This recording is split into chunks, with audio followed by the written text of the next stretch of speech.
Today I'm going to do something a little bit fun, a little bit self-indulgent. I realised that we are basically, 30 days away from Christmas, probably give or take a couple of days.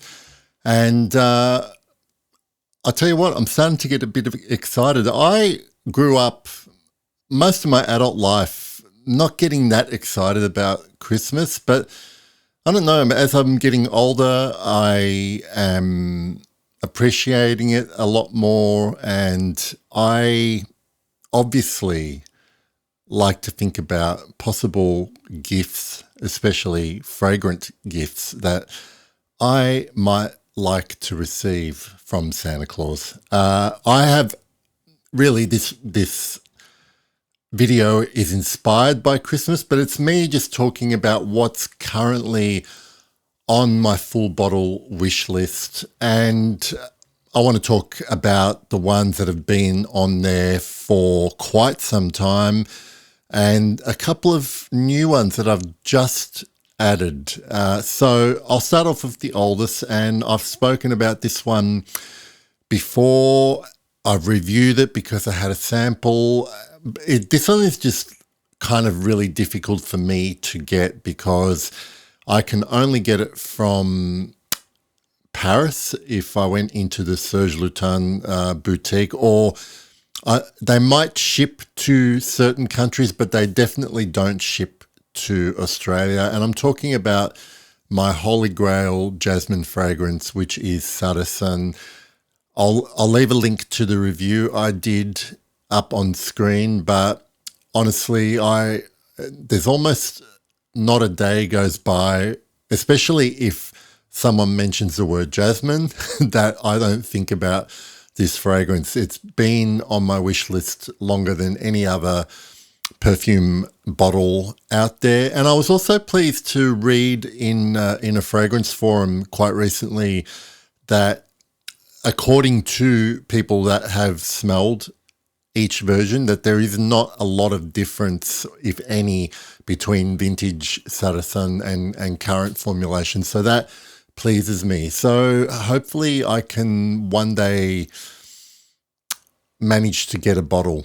So the next one that is on my list and has been now probably for about 12, 18 months, and especially now that it's definitely getting quite hot here in Melbourne. It is one of the Chanel Les Eaux line, and this one is Paris Edinburgh.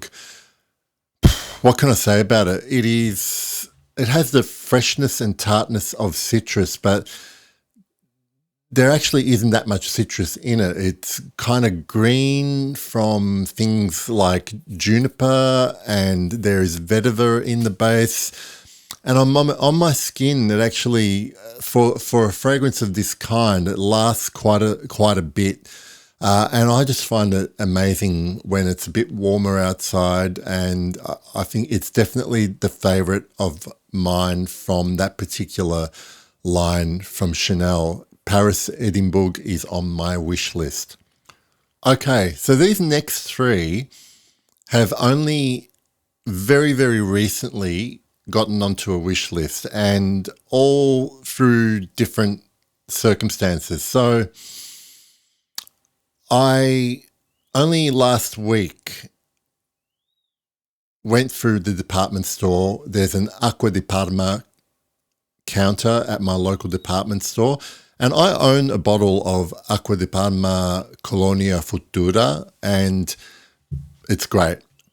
But for whatever reason, I sampled the sort of the black bottle lines like Ambra and Leather, and I kind of have ignored the original, the classics, the ones that people love and have a big fan base of, and that is the original Colonia and also Colonia Essenza. And I happened to walk past the counter, and I said, I was just in that mood, and I sprayed Colonia on one arm, Essenza on the other, and I was on my way. And as the next few hours progressed, I realized that I was really, really enjoying Colonia, the original Colonia, a little bit more than Essenza. There's a note in Essenza that kind of just wasn't working for me, made it a little bit discordant, but that beautiful classic profile of the original Acqua di Parma Colonia was just wonderful. And I know I've probably got a couple of summer cologne style fragrances, but maybe you just can't have enough.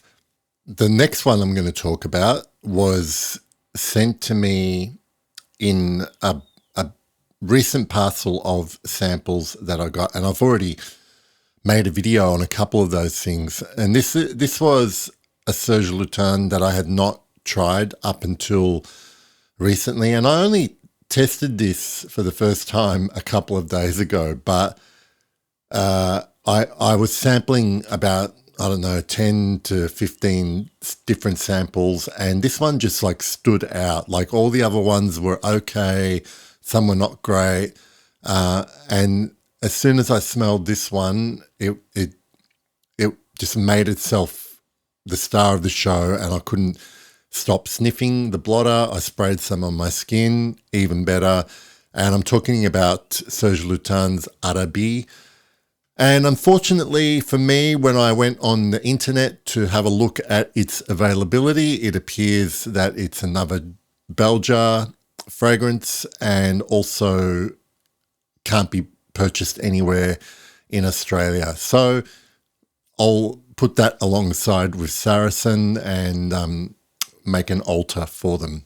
The final one that I'm going to talk about is one that I don't know why it took me so long. Well, I kind of do know why it took me so long to get to this one.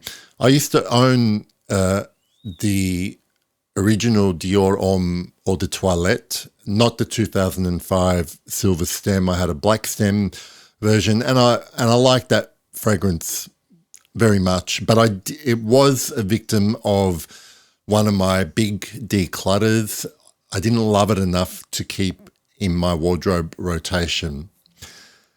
But for whatever reason, I never bothered to try the flankers, not so much the cologne sport flankers, because there's so many of them, I get confused thinking about it.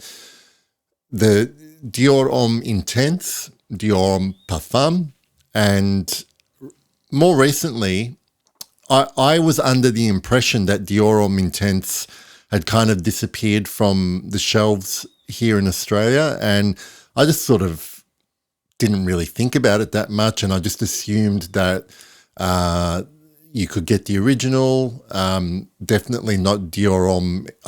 I definitely only see the original or the cologne sport flankers and not Intense or Parfum. So more recently, I went in and had a look, and lo and behold, Dior Homme Intense is on the shelves here in Australia. And I did the same thing I did with Acqua di Parma. I sprayed it on my arm, let it dry down, let it develop on me, and I could not stop sniffing, which is always a very, very good sign. I could tell from memory, I could tell what I liked more about this one to the original Eau de Toilette. I actually really like the cardamom spice in Dior Homme Intense.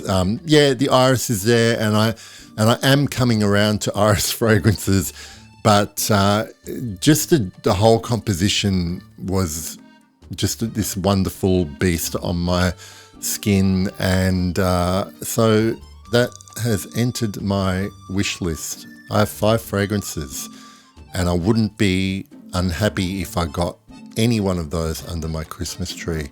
So if you're listening, Santa, I've been a good boy, kind of. All right, let me know what's on your Christmas wish list. Put them in the comments, and I'd love to read them. See you for the next video soon. Bye.